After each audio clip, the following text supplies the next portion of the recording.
Welcome back to Good Morning Four States. With us this morning, Gary Stubblefield with the Carl Junction Chamber of Commerce, getting ready that time of year again.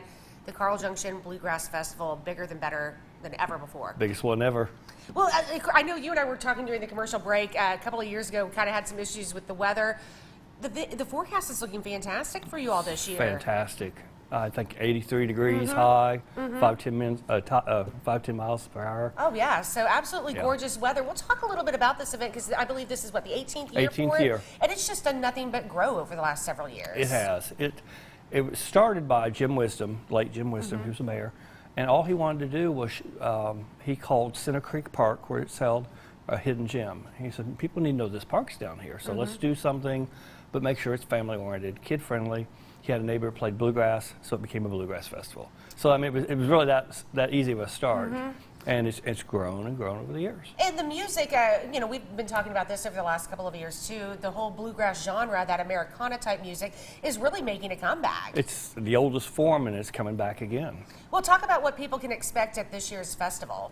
Well, first of all, it's a free admission event. Obviously, if you want to throw some money in the donation deal, that's great. But we'd rather you spend the money with the vendors, quite honestly.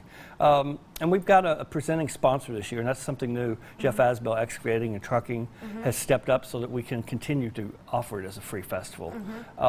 But it's a good day of continuous music, 8 bands. The bands kick off at 9:30. We'll kick off with For Heaven's Sake, and then the ending band will be Kentucky 31.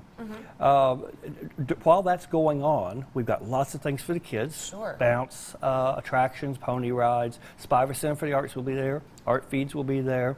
So there's a lot for the kids. We've always had arts and crafts, but we've never had as many as we have now. This is the biggest showing we've ever had, and the level of the merchandise is through the roof. Well, and this is the perfect time of year to go ahead and start maybe shopping for the holidays now, so you're spreading it out a little bit, not hitting you in the pocket quite as much. And these vendors will offer some great products at a great price. And you're not going to find it anywhere else. Exactly. So when whoever receives it, unwraps it, they're going to know it's not a big box retail, but the price points are low. I mean, there's $5, $10, $20 items, but incredible pottery and glass and wood art, and I mean, you name it. There's just a little bit of everything, but we've increased that by 50%. And because our food tents could not keep up last year, we asked all our food vendors to double up, and then we also increased the number by 25%. Wow. And of course, volunteers. I know that it shocked me when you told me what your goal for volunteer numbers was this year, that you've met already. 172. Amazing. But our goal is this. You know, we're in the hospitality business basically this weekend.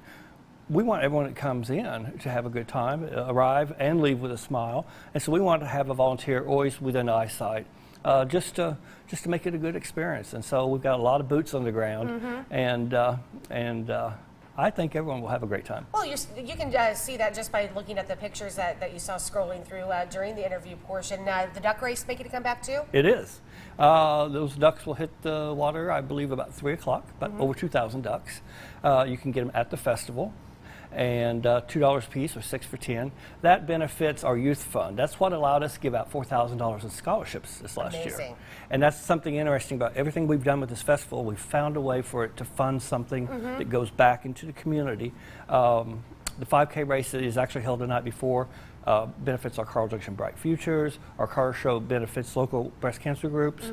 And our chili cook-off, which you can just come and sign up the day of, benefits our Helping Hands food pantry. So tons of different activities taking place, and not just the bluegrass, but Facebook is the place to go, as well as your website, because it's hard to keep up with you, Gary Stubblefield. So Facebook is definitely the place to go. Well, you know, carljunction.cc.com, and you can find our bluegrass page. It's not a real showy page, but it will tell you everything you need to know, band schedules and all. But then also our Facebook page is very active. All right. Of course, you're seeing all the information up there on the screen, taking place this Saturday, opening up at 9. You said the band's hitting the stage about 9:30? They'll hit at 9:30. We just ask that you bring a lawn chair and no pets. Right. And of course, a nice shady park, so you really don't have to worry about. You can move your chair wherever. All right. So again, we'll be posting this information on our website at fourstateshomepage.com. We've got more coming up on Good Morning Four States. Weather and birthdays on the way next.